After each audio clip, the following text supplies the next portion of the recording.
योगिनी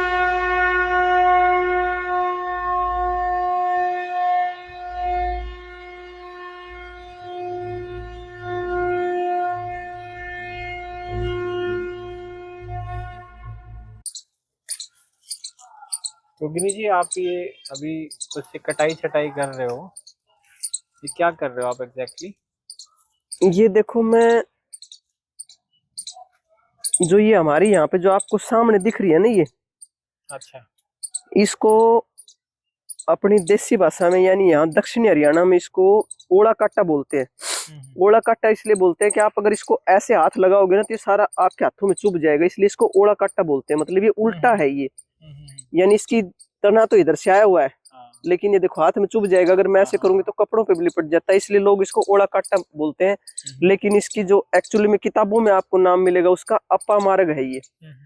तो जब अपामार्ग की बात करते हैं तो मैं ये अपामार्ग की इससे प्रार्थना करके और इसकी एक मैं डंडी ले रही हूं काट के। ये इसका हम क्या करेंगे, इससे हम दातुन करेंगे। यदि इस अपामार्ग से आप निरंतरता के साथ दातुन करते हैं तो आपके दांत तो दुरुस्त हो ही जाएंगे, मजबूत हो जाएंगे, मसूड़े मजबूत हो जाएंगे।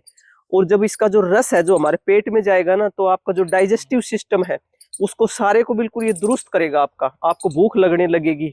और इससे भी आगे बढ़ के यदि आप इस ओड़े कांटे से 48 दिन तक दातुन करते हैं, इसका रस भीतर ले जाते हैं और बहुत ही सात्विक भाव से इसको आपने तोड़ना है, प्रार्थना करके तोड़ना है कि भाई मैं आपकी एक डंडी ले रही हूं और भाई मुझे माफ करना।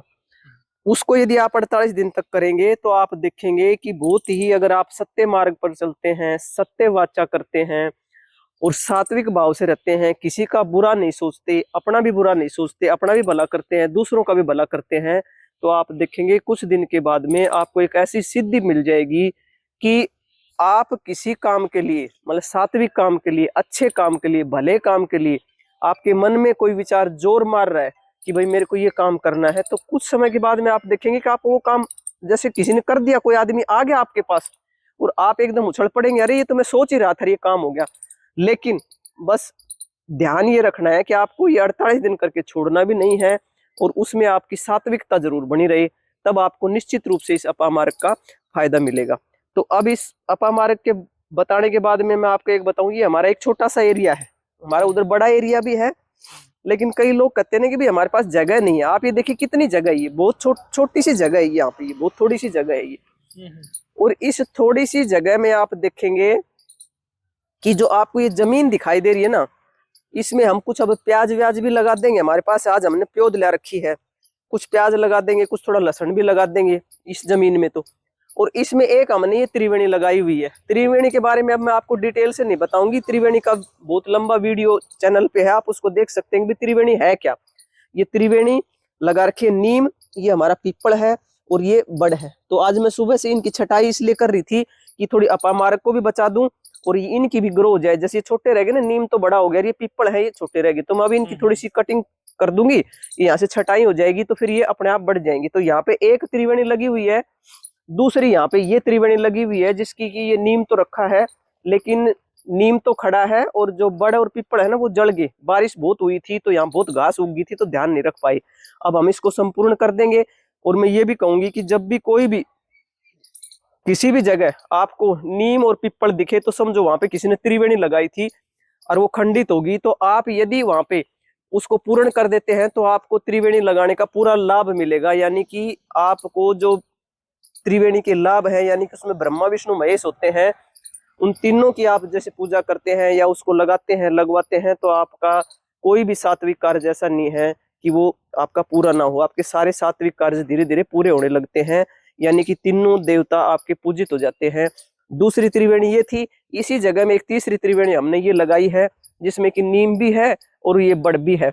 और यहाँ पे एक पीपल था वो जल गया, उस पीपल को भी हम लगा देंगे। फिर आप कहेंगे कि इतनी छोटी सी जगह में ये आपने 3 त्रिवेणियां लगा दी।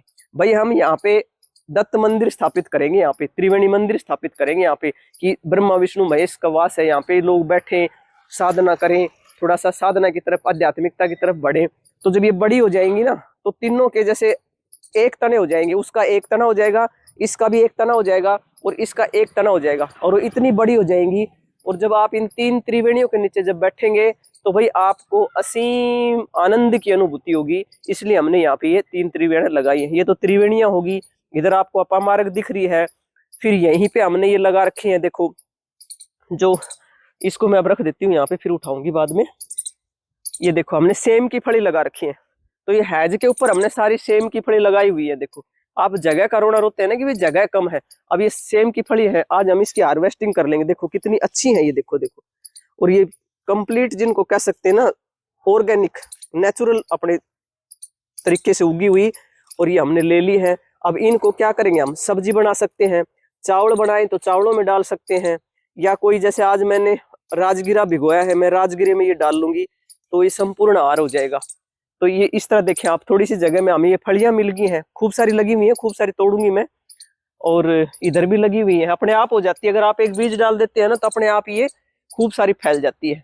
तो आप देखो थोड़ी सी जगह में हमें अपामार्ग भी मिल गई, हमें ये सेम की फलियां भी हैं, 3 त्रिवेणियां भी लगी हुई है, और हम यहाँ पे अब ये प्याज और लहसुन भी बो देंगे। तो आप देखें छोटी जगह में आप कितना कर सकते हैं।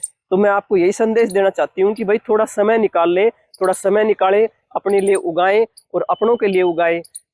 मेरा बेटा कनाडा में रहता हूँ, मुझे कहता है कि मम्मी सारा दिन कस्सी बजाती रहती हो आप, क्या मतलब इतना कितना खाती हो? तो मैं खाती नहीं भाई, मैं भी इतनी खूब सारी भर के तो फलियां उतारूंगी। तो मेरे जितने भी योग साधक हैं जो मुझसे प्रेम करते हैं, वो उनको सबको मैं दे दूंगी, ये उनके घर से बन के मेरे को आ जाती हैं, तो उनको भी आनंद आता है, मुझे भी आनंद आता है। तो इस तरह आप थोड़ी सी जगह में थोड़ी सी चीजों में संतुष्ट रह के आनंद में रह सकते हैं, और काम करेंगे, कस्सी बजाएंगे, थोड़ा खुरपी बजाएंगे, थोड़ा रेत में रहेंगे तो स्वस्थ रहेंगे। बस आज के लिए मेरा यही संदेश है, स्वस्थ रहें, मस्त रहें।